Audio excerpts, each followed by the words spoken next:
Hi everyone, welcome back. We've got a brand new story to share with you. So let's begin. My name is Harvey. When I got a text from my girlfriend telling me she'd found someone better than me, I wouldn't pretend it didn't hit hard.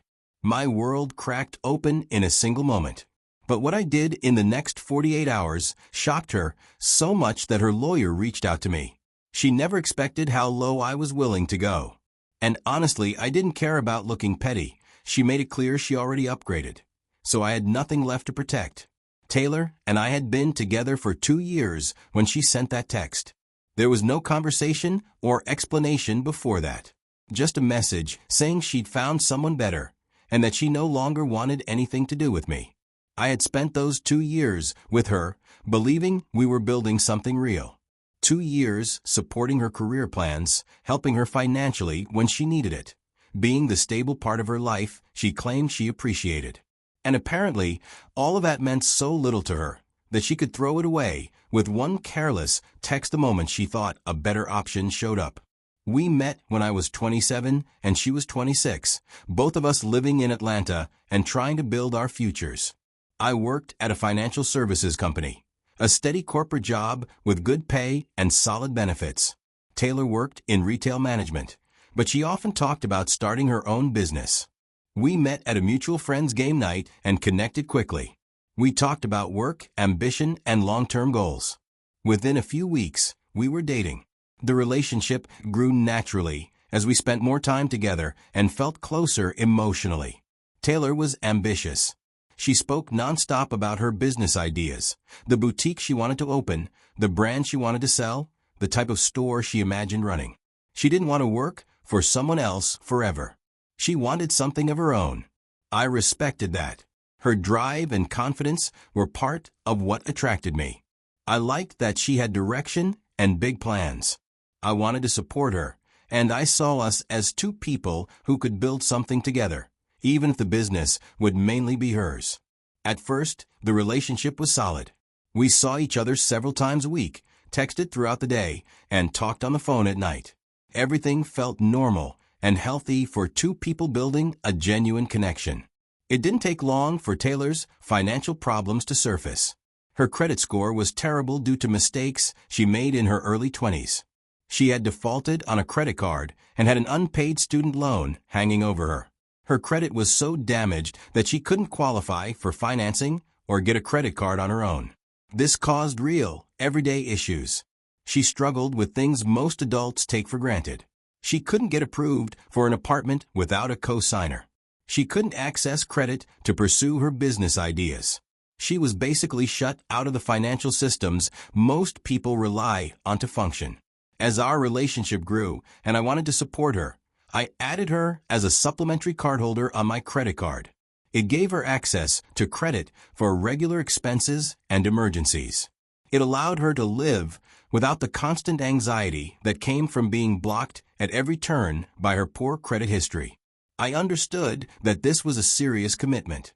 I was trusting her with my credit. I was making myself financially exposed to her decisions. But I believed she deserved support, and I thought we were building a partnership where helping each other was the right thing to do. She used the card regularly. Gas, groceries, business supplies for the boutique she wanted to start, and travel expenses for trips we took. She typically charged a few $100s a month, nothing unreasonable given my income and nothing that concerned me at the time. As Taylor became more focused on launching her business, she realized she needed serious funding. She needed capital for inventory, a security deposit for a retail space, and money to cover her first few months of operating costs. Altogether, she was looking at a personal business loan of about $30,000. But her credit score made that impossible on her own. Any application she submitted was rejected immediately. Banks didn't even consider her because of her credit history. To move forward, she needed a co-signer, someone with strong credit who could guarantee the loan. She asked me. She said she couldn't start the business without this financing, and that this boutique was her dream. She needed someone who believed in her enough to help her make it happen. I knew precisely what co-signing meant. If she missed payments, the debt would become mine. If the business failed, I would be legally and financially responsible. It was a significant commitment, far beyond normal relationship support. But I believed in her potential, and I saw helping her launch the business as an investment in that future. So I agreed to co-sign. We started the application process. I submitted all my financial documents and the bank approved the loan, but only because of my co-signature. We were just a few days away from finalizing everything when the relationship collapsed. The signs of our relationship breaking down appeared slowly at first. Taylor became harder to reach. She took hours, sometimes days, to respond to my texts. She let my calls go to voicemail. Her explanation was always the same. She was too busy to communicate normally. But her behavior didn't match her excuses. She claimed she was overwhelmed, yet her Instagram stories showed her out with friends, concerts, restaurants, events she never once mentioned to me. She had the time and energy for her social life, just not for us. She would answer comments on her social media posts within minutes, but leave my messages on read for the entire day. The selective availability wasn't subtle. It was deliberate, and it stung. She also began canceling plans at the last minute. She would agree to meet for dinner, then text an hour beforehand to say she was too tired. She would say she'd come over after work, then simply never show up. The excuses were weak. Something came up, I fell asleep, and they came without apology or explanation. Other times, there were no excuses at all. She just wouldn't show up. If I asked what happened, she would go silent. I became confused and worried because nothing added up. I tried to check in gently whenever she gives me an audience. I asked if she was okay, if she needed support, and if she wanted to talk about whatever she was dealing with. I approached her with care, not confrontation. She gave vague, empty answers. She insisted everything was fine. She said she was just busy. She told me I was being demanding. She turned my concern into a problem with me instead of addressing her behavior. After several weeks of the same pattern, I finally decided to confront it directly. She had canceled another plan, saying she was exhausted. But that same night, I saw her Instagram story. She was out earlier that day with her friends. The next day, I sent her a text. I kept it straightforward, telling her I felt ignored and disrespected. I pointed out that her actions didn't match her excuses. I mentioned seeing her active on social media, yet she claimed she was too busy or too tired for our relationship. I said I deserved honest communication. I expected some kind of reaction, maybe defensiveness, an apology, or an explanation about what was actually going on. At the very least, I expected a real conversation about the problems between us. What I got instead was a cold, final message. It was a blunt rejection. According to her text, I found someone better than you. I don't want to be associated with you anymore. I read the message several times, trying to process it. 2 years of a relationship thrown away in one sentence about finding someone better. I felt a mix of shock, anger, and a strange sense of clarity all at once. Yes, I was hurt, but I also knew instantly what needed to happen next. I didn't argue or ask questions. I didn't try to fix anything. I simply replied, I agree. What I meant was simple. I agreed the relationship was over. If she believed she had found someone better, then she should go. I wasn't going to beg, negotiate, or create drama. But I also knew, with complete certainty, that all financial support ended right there. Taylor didn't get to walk away from a relationship while still keeping access to my money, my credit, or the lifestyle I helped pay for. That evening, I started making calls and sending emails to shut everything down. I called my credit card company and canceled the supplementary card I had given Taylor. I told them the authorized user was no longer permitted and that the card needed to be deactivated immediately. After the call, I logged into my online banking to confirm the cancellation. Within a few hours, the card showed as inactive. Any charge she tried to make would be declined on the spot. Next, I contacted the bank handling her business loan application. I informed them that I was withdrawing as the co-signer and no longer wished to guarantee the loan. I asked them to cancel the application completely. 2 days later, the bank confirmed what I already expected. Without my co-signature, the loan couldn't move forward. Taylor's credit wasn't strong enough to qualify on its own. The entire loan approval collapsed the moment my name came off the paperwork. For me, the relationship was finished. And when the relationship ended, so did every financial obligation tied to it. Cause and effect. Simple. I assumed the bank's denial triggered everything else on Taylor's end. She started sending messages that were nothing like her cold goodbye. The bank had informed her that the loan was no longer viable without a co-signer, that her credit alone wasn't sufficient, and that she needed another form of financing or she'd have to cancel her business plans entirely. Apparently, she had already made commitments to suppliers and landlords, expecting that the loan money to come through. She had promised deposits and payments she now couldn't make. Without financing, her entire business launch collapsed overnight. Then the frantic messages began. She said I couldn't cancel things without warning. She accused me of sabotaging her business, called it unfair and vindictive, and insisted that I reinstate all financial support immediately. I didn't reply. I had already said everything that needed to be said. She ended the relationship. Everything attached to it ended as well. There was nothing left to discuss. Within a week, her lawyer contacted me. I received an aggressive email accusing me of destroying Taylor's business prospects. They demanded that I restore her credit card access and re-sign the loan. They threatened legal action if I refused. The email tried to paint me as a vindictive ex who was intentionally hurting her career.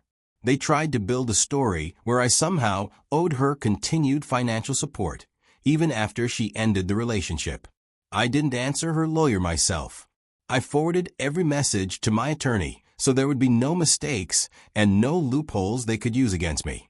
My attorney sent a professional, straightforward reply to Taylor's lawyer. He stated clearly that I had no legal obligation to provide financial support to an ex-girlfriend. Every form of support I had given in the past had been voluntary, and I had the right to stop at any time. There was no contract, no agreement, nothing that tied me to her financially or gave her any right to my credit. He also pointed out that co-signing a loan is a significant responsibility, and I was fully within my rights to reconsider before signing anything. No reasonable adult would expect someone to co-sign a large debt for a woman who had already ended the relationship. He added a warning. If the harassment continued, we would document everything and consider filing for a restraining order. It was a clear reminder that I was taking the situation seriously and would not be intimidated. Taylor's lawyer sent one more email. This time, they tried to argue that I had made commitments that I needed to honor.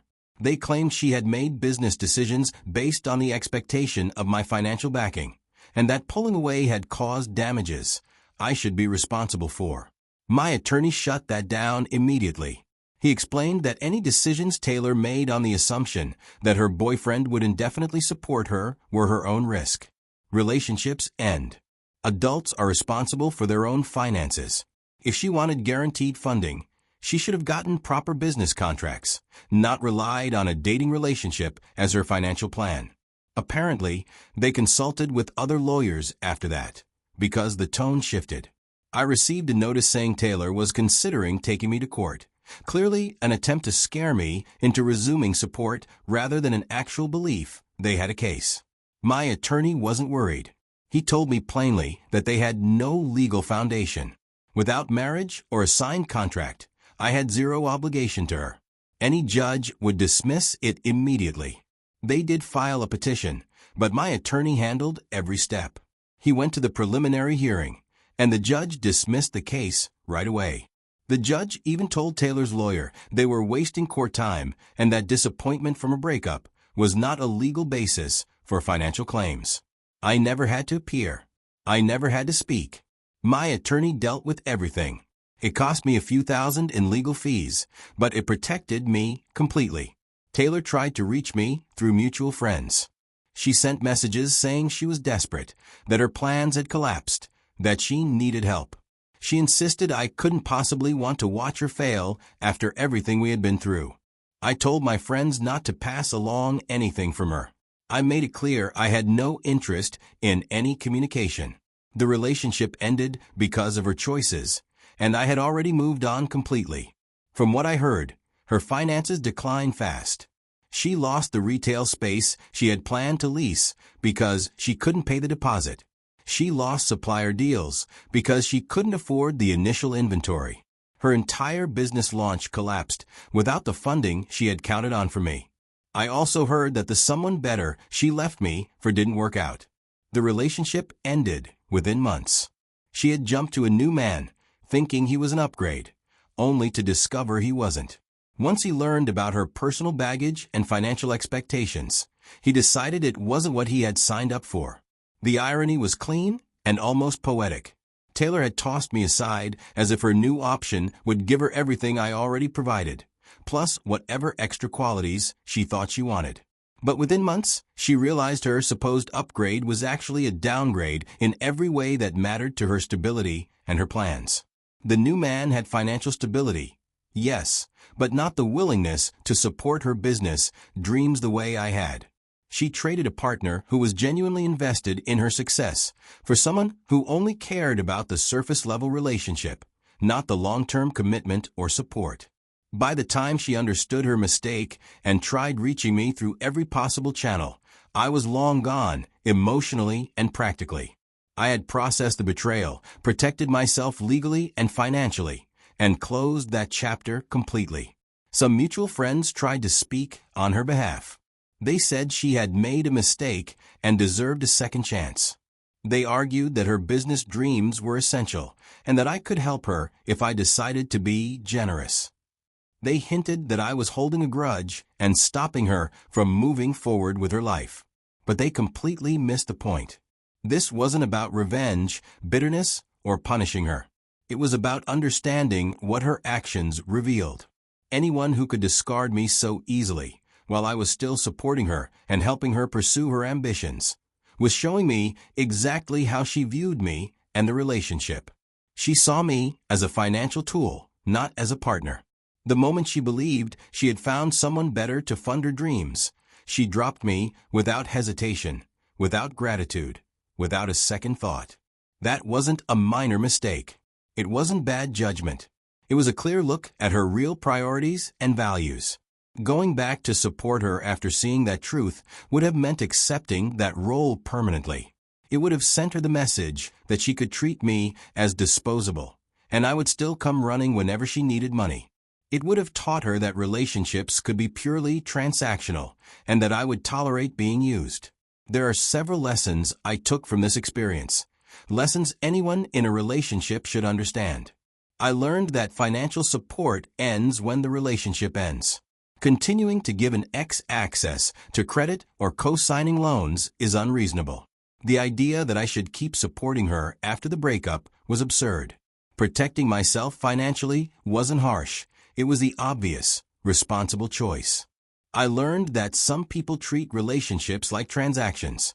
Taylor valued the financial benefits I provided more than she valued me as a person.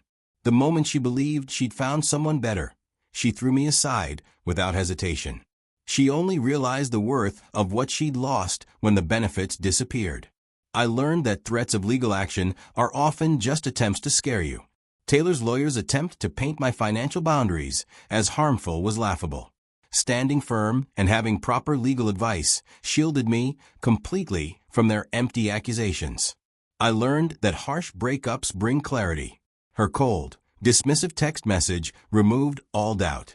I didn't have to debate whether to save the relationship or worry that I was giving up too quickly. She made the ending obvious. But the most important lesson was this: acting immediately protects you better than thinking endlessly. Canceling the credit card and removing myself from the loan within hours stopped her from continuing to use my financial resources during the breakup. Quick, decisive action prevented the much bigger problems that would have come if she had time to rack up debt in my name. I'm at peace with every decision I made. I know I did what had to be done. I know I protected myself the right way. And I know I don't owe Taylor anything. I'm in a different place now, much more careful about mixing finances with relationships. I will never again hand out a supplementary credit card, co-sign a loan, or take on financial risk for a romantic partner, no matter how stable the relationship appears. If money is ever involved again, it will be through clear legal agreements, not blind trust. I haven't heard from Taylor in over a year. I assume she's managing somehow. I don't know if she ever started the business she talked about or if she dropped the idea completely. And honestly, it doesn't matter. She's fully out of my life. I deserved a partner who valued me for who I am, not for my income or how much credit I could give her. Taylor wasn't that person. So I cut myself off, ended every form of support, and walked away. That's the story. That's how I protected myself. That's how I left cleanly from someone who thought she could do better, until she realized she couldn't.